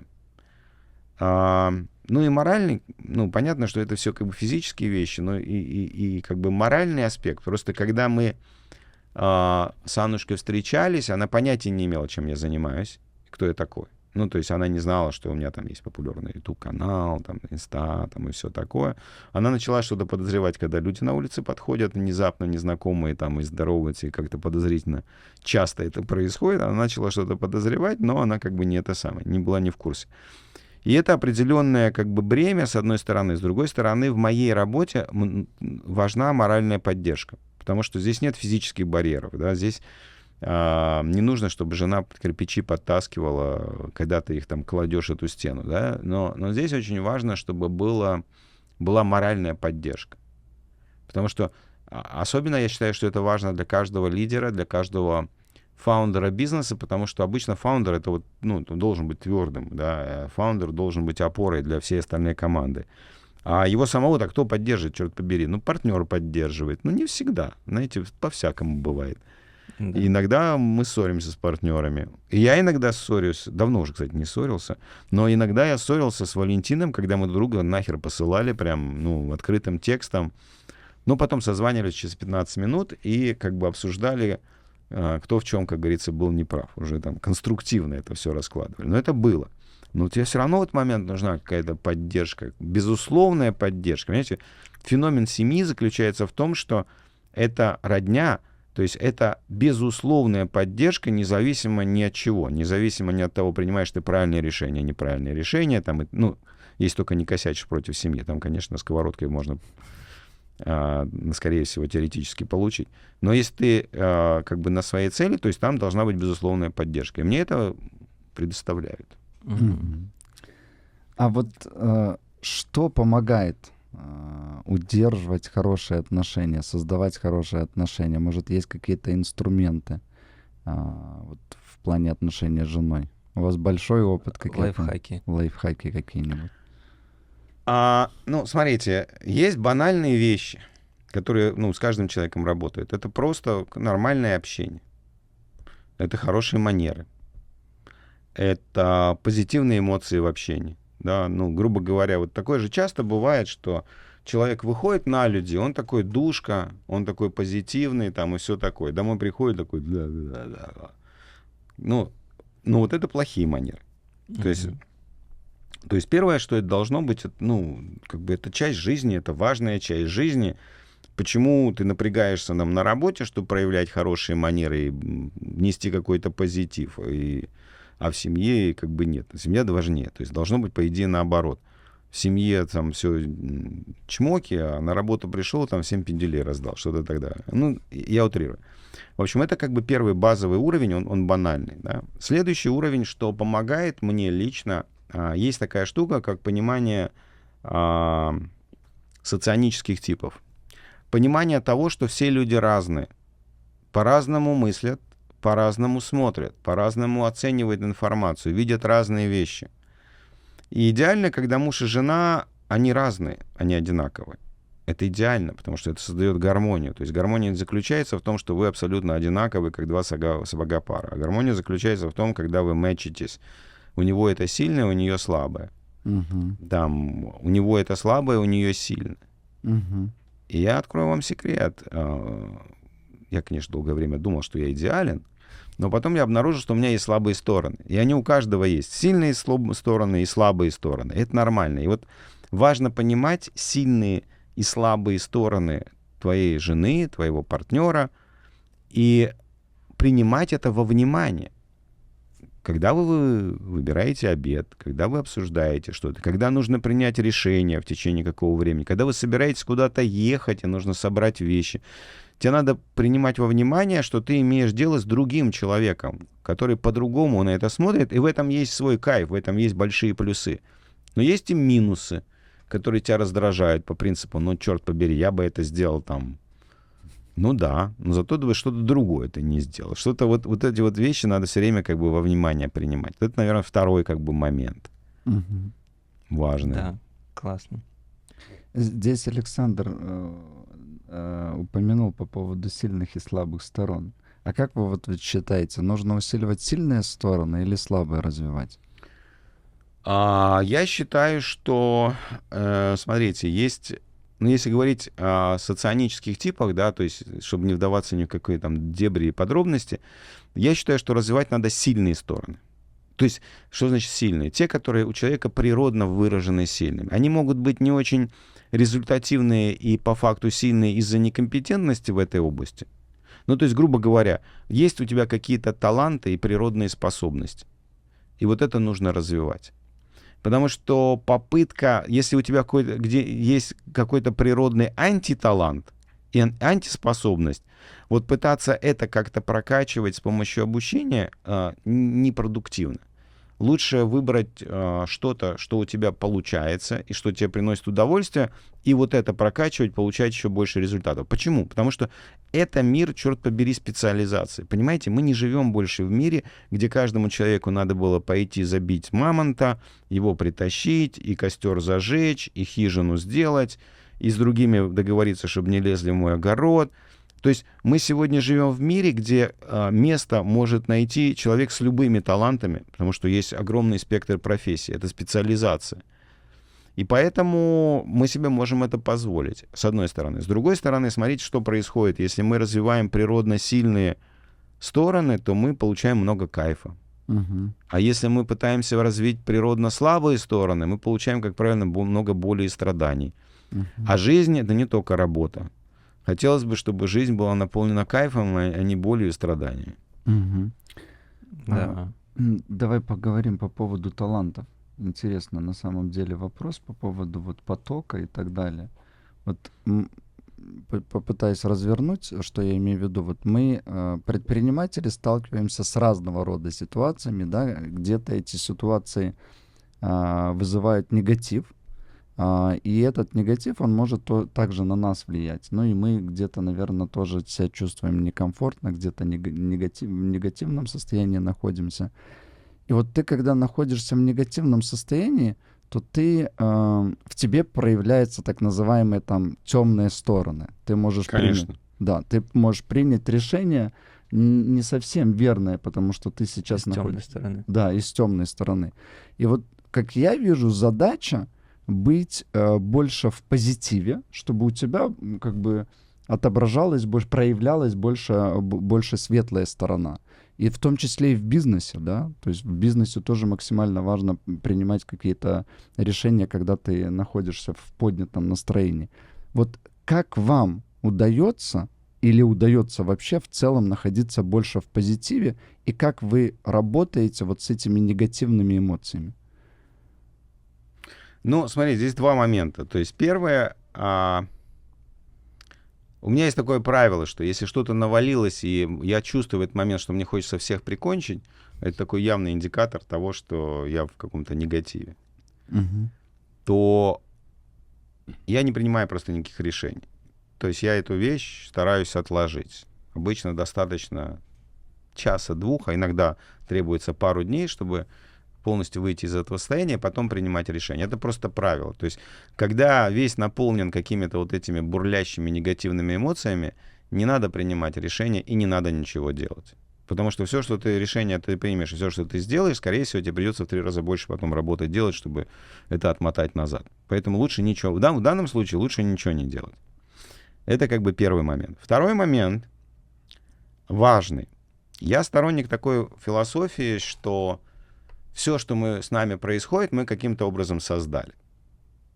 Мы поучаствовали, мы создали, мы в какой-то момент принимаем решение. Ну, то есть, грубо говоря, там, у меня, вот я приводил пример, там, мне надо было закрыть офис в Москве и потерять целую кучу бабок, потому что мы туда проинвестировали много денег, и он хорошо давал прибыль. И когда я на это смотрел, то есть первая мысль, конечно же, за что Герасим? То есть мы вроде как все сделали правильно, мы были хорошими мальчиками, а плохие мальчики — это не мы. А если посмотреть на шире, ну, я же видел признаки того, что происходит. Но мне не хотелось это видеть, потому что там можно было заработать денег и так далее. Это я понимаю, и мне сразу... Вот я на это смотрю, и я понимаю, как я это создал. Вот это поразительная вещь. Как только ты находишь ответ на вопрос, как я это создал, что я сделал, чтобы это со мной произошло, сразу становится как бы весело на душе, и сразу понимаешь, что как бы все не так уж и плохо. То есть интересно, вопрос, как я понимаю, вот там вас переполняют какие-то негативные эмоции, бурлит все внутри. И вот такого рода мысли, когда вы ищете причину и находите как бы ответ в том, что вы там упустили вот этот момент, то есть были какие-то признаки, вот это вас, ну, по факту меняет настроение в вас, я правильно понимаю? Или вы как что-то другое? Не-не, обычно просто, когда бурлят негативные эмоции, надо просто отвлечься, прогуляться, посмотреть по сторонам, посмотреть на что-то интересное, посмотреть на что-то прекрасное вокруг. Поговорить с хорошими, позитивными людьми очень сильно помогает, потому что нет больше красоты, чем красота человека внутренняя. Когда ты общаешься, ты прикасаешься к этой красоте. Выйти из этого эмоционального состояния, а потом уже делать этот ретроспективный анализ, задавая себе вопрос, и как я это сделал, или там типа вот. Так, но мы уже на самом деле перешли к рубрике по чесноку, уже несколько вопросов здесь затронули. Давайте тогда. Да, Александр, кем мечтали стать в детстве? Это была катастрофа на самом деле, я объясню. Это была абсолютно реальная ситуация. Я учусь там в 3 или 4 классе, и я иду по дорожке в городе Набережные Челны от своего дома к школе. Там какие-то детские площадки вокруг, унылая осень, там жалкая советская действительность вокруг. И я в этот момент прекрасно понимаю, мой папа, где он работает, я уже понимаю в целом социальную структуру, октябрята, пионеры, директор школы, директор завода. То есть у меня как бы момент, когда 4 класс, ты уже понимаешь, как социально устроено общество. И я смотрю, и я задаю себе такой вопрос. Я не могу найти ответ. Я понимаю, что я не хочу стать никем из того, что я вижу. То есть вот я не хочу стать никем из всего, что я вижу вокруг. Я не хочу работать на заводе, я не хочу быть администратором, я не хочу там и так далее. Вот это я точно не хочу. И я на самом деле... Но я знал, что мне интересно. И мне была интересна электроника, и мне были интересны компьютеры. Вот это мне было интересно. И я не знал, что за люди обращаются с электроникой и с компьютерами, но я подозревал, что, наверное, какие-то инженеры. То есть, наверное, единственная идея, которая у меня была, я хотел быть инженером в области радиоэлектроники, там вот этого всего. Мне кажется, можно сразу следующий. На чем заработали первые деньги и куда потратили? На чем, я так понимаю, на электронике? Нет, первые $20. Я заработал $20, когда я еще... Нет, я уже не учился. Я уже работал на кафедре, лейтенант.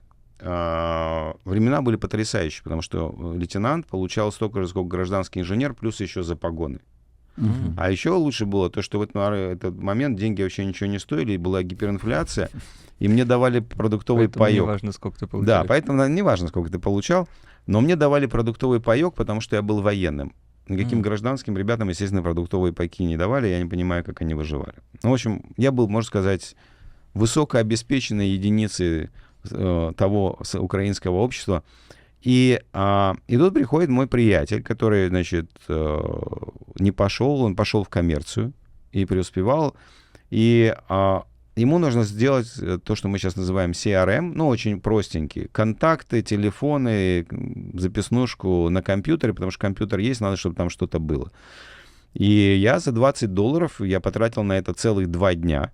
На Клипере была такая база данных и язык одновременно, работа с базами данных. Я пишу ему эту программу, он мне дает $20, все счастливы. $20 это была примерно в тот момент моя месячная заработная плата. Вот это были мои первые деньги, капитал. Потратил просто, ну, как на продукты. Одежду-то выдавали военным. А я думал, кстати, зарплата военных тогда была маленькая. Или вы говорите, что она была больше, чем у инженера? Да? 150 рублей. Да, смотри, как это работала система в совке. И после совка некоторое время. То есть, если ты, например, выпускник вуза, инженер, ты получаешь 120-130 рублей зарплаты. Если ты военный инженер, то ты получаешь 120-130 зарплаты плюс 120 за то, что ты лейтенант. Я понял, за военное звание, типа. Да. И плюс еще куча всяких плюшек, типа форму, например, тебе дают бесплатно, понимаешь? И, ну да, была такая история. Но просто надо принять во внимание, что в этот момент была такая гиперинфляция, что сколько там кому не давали, это все равно особо ничего не значило. Да. Так, хорошо. Расскажите про самую большую потерю, как с ней справились. Ну, самая большая потеря, это, наверное, самая первая потеря бизнеса. Потому что я делал этот бизнес как реселлер Apple со своими 2 партнерами, Леша и Игорь. Ну, и у нас было там порядка 15 сотрудников, была вот эта компания. И я был председателем совета учредителей, так это называлось, и генеральным директором этой компании. И в какой-то момент я пытался ей рулить, там как-то управлять, я не мог справиться с управлением партнерами, потому что когда я им говорил, ну, они руководили определенными подразделениями, поэтому когда я им говорил что-то как директор, они говорили, иди нафиг, я там совладелец, ну и так далее. Вся эта история, и плюс у меня не было тогда особо навыков в менеджменте. В общем, все закончилось следующим образом, что я ушел из этой компании буквально с голой задницей, там, каким-то компьютером и парой тысяч долларов, типа такого. То есть лишившись дохода, лишившись бизнеса, которым я занимался, соответственно, вот с 94 года. И как бы справился я как-то, ну, я справился, но хреново мне было, потому что я создал свою собственную компанию с нуля. И я даже не могу понять, почему, это необъяснимо. Но у меня в этот момент было такое эмоциональное состояние, у меня было ощущение, что я сейчас умру. То есть никаких причин не было.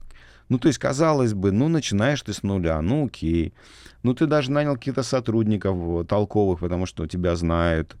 У тебя есть офис, у тебя есть мастерская, с которой начинается производство. Ну, у тебя как бы нет особо денег, но, в принципе, там на самое необходимое как бы есть. Есть потенциальные клиенты. Вот, ну, как бы все, в принципе, нормально. Но вот это само состояние потери, оно меня привело в какое-то эмоциональное состояние. Я помню, я сидел на скамейке напротив подъезда, в котором находился офис. Он находился в жилой квартире. Ну, просто квартира, которая используется как офис. И я сижу на скамейке, и у меня такое состояние, что вот я как будто время остановилось, а я типа умер.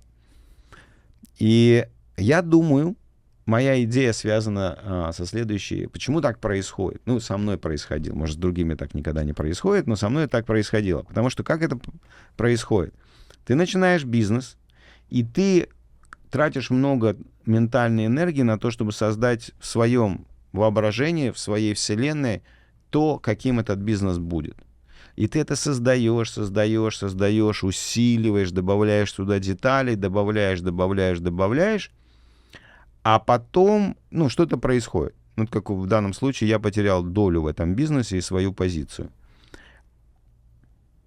А вся эта конструкция, она существует, продолжает существовать. И получается, ты пошел уже туда, а эта конструкция в твоем разуме говорит, что ты вообще туда должен был идти, а ты уже идешь сюда. И вот этот вот диссонанс, он начинает разрывать сознание. Что в этом случае правильно делать?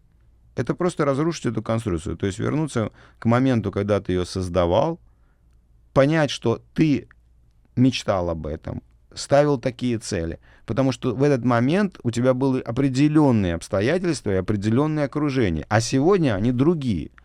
И ты, когда ты видишь разницу, ты это рассоздаешь, и сегодня это не актуально, и быстренько начинаешь создавать какое-то другое будущее, другую конструкцию. Но вот этот вот момент поворота, он очень болезненный, потому что у тебя ощущение, что будущего нет. И это буквально то, что я чувствовал, что в какой-то момент будущее все время было, а потом хрясь, и будущего нет. Хотя на самом деле физически все наоборот. У тебя появилась новая прекрасная ветка будущего. Двигайся туда. И вот это было очень тяжело. Но это то, что мне потом позволило как бы осознать происходящее и больше не попадать в такую ситуацию. Классно. У нас есть вот... Да, еще Давай. я про точки роста хочу спросить. Про какие сейчас видите свои точки роста и как над ними работаете? Больше персональное, да? Личное. Есть такая история, что чем больше развивается, чем больше компания становится, тем меньше у меня становится, естественно, всяких оперативных функций. Тем более, что 2 года мы с Валентином работаем для того, чтобы максимально прокачать наши команды, чтобы они экспертно очень много делали.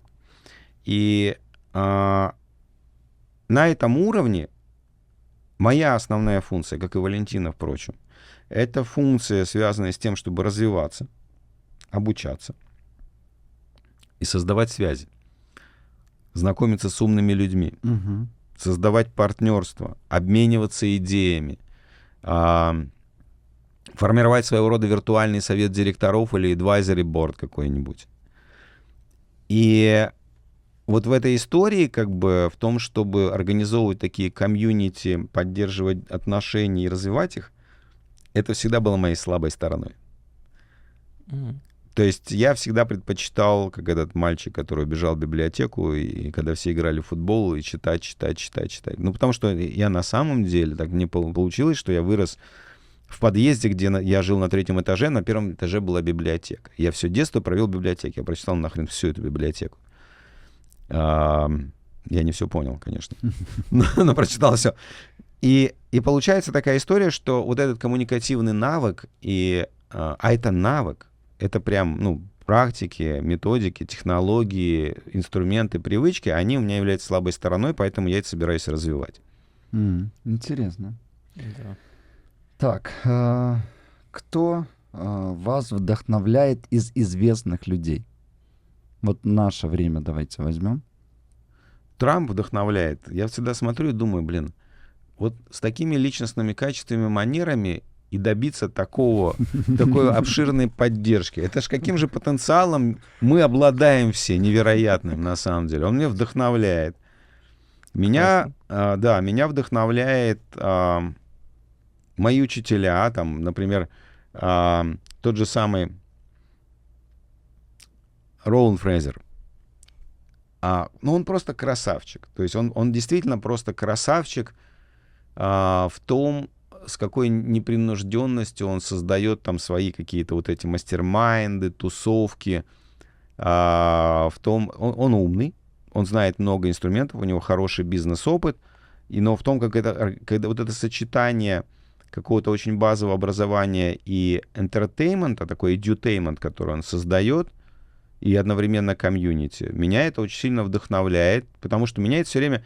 Я такой задрот немножко, то есть мне нужно, если что-то вот разрабатывать, то это должно быть прямо там до деталей и так далее, и так далее. Когда я смотрю на Роланда, я думаю, Саня, расслабься, выдыхай, бобер. То есть как бы не нужно на самом деле это никому так. То есть нам надо другие вещи добавить, эмоциональные там и всякие такие. Меня сейчас очень много вдохновляет, сейчас потрясающее количество очень годных как бы ютуберов появилось всяких. Там Власов, например, который это добрый, как называется, «Столица мира» канал. А про что у него? Это такой канал для русскоязычных людей про Америку. С очень здравой точкой зрения. Я время от времени его посматриваю, мне прям интересно, потому что он прям работает, он находит... Что меня в нем вдохновляет, то, что у него есть выпуски, я не говорю, что каждый выпуск такой, я не смотрел каждый выпуск, но у него есть много выпусков, к которым он прямо круто глубоко готовится, он собирает данные, он собирает факты. И получается не такой вот среднестатистический американский подкаст, да, когда собрались трое, там что-то на какие-то абстрактные темы, бутылочку пивка распили, а у него прям там вот подготовка и хороший материал, это интересно слушать. И вот Толика послушав, Анатолий Власов, я, например, подумал о том, в какую сторону развивать контент моего YouTube-канала. И да, вот сейчас немножко другой контент будем давать, больше данных собирать, больше исследований и так далее, чтобы это там мяса было побольше. Ну, и много кто вдохновляет. Сейчас благодаря соцсетям, благодаря открытости каналов, конечно, ты можешь выбирать просто из бесконечного количества людей для решения любого вопроса. Тут еще есть вопрос, сколько сейчас денег на карте? В смысле, на счетах? Ну, Как вы считаете, нужно? У меня карты кредитные, поэтому как бы там всегда минуса на кредитные карты в Америке. Это только, ну, как бы в СНГ там сочетается эта дебетная история, и там какой-то плюс может быть на карте. А на кредитных картах, ну, у меня на момент закрытия баланса, стейтмента, как правило, на моей персональной кредитной карте там 1015, на бизнес-кредитной карте тоже там 1010-15. Ну, есть, как правило, такой какой-то средний баланс на момент закрытия стейтмента. При этом за 6 лет в Америке я не заплатил ни одной копейки, ни одного цента interest rate по кредитным картам, потому что я, ну, как бы всегда это закрываю. Я думал, сейчас Александр скажет, не заплатил налогов. Думаю, что? А что касается счетов, то, ну, достаточно большая сумма на счетах денег. Ну, сейчас просто время такое, потому что вы прекрасно понимаете, что сегодня как бы ты просто можешь положить на депозит и получать проценты по депозиту, чего Америка не знала уже, я не знаю, сколько десятилетий, да. И поэтому сейчас имеет смысл держать кэш на счетах.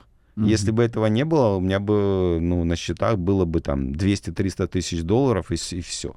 Но так как сейчас это интереснее намного, чем какие-то рискованные инвестиции, то поэтому больше. Да. У нас, на самом деле, вы ответили уже на последний вопрос косвенно, что последнее посмотрели и запомнилось. Я так понимаю, это вот этот канал «Столица мира». Ну, может быть, книжку какую-нибудь классную? Раз есть эта история с библиотекой, может быть, что-нибудь из той библиотеки или вообще что-нибудь любимое?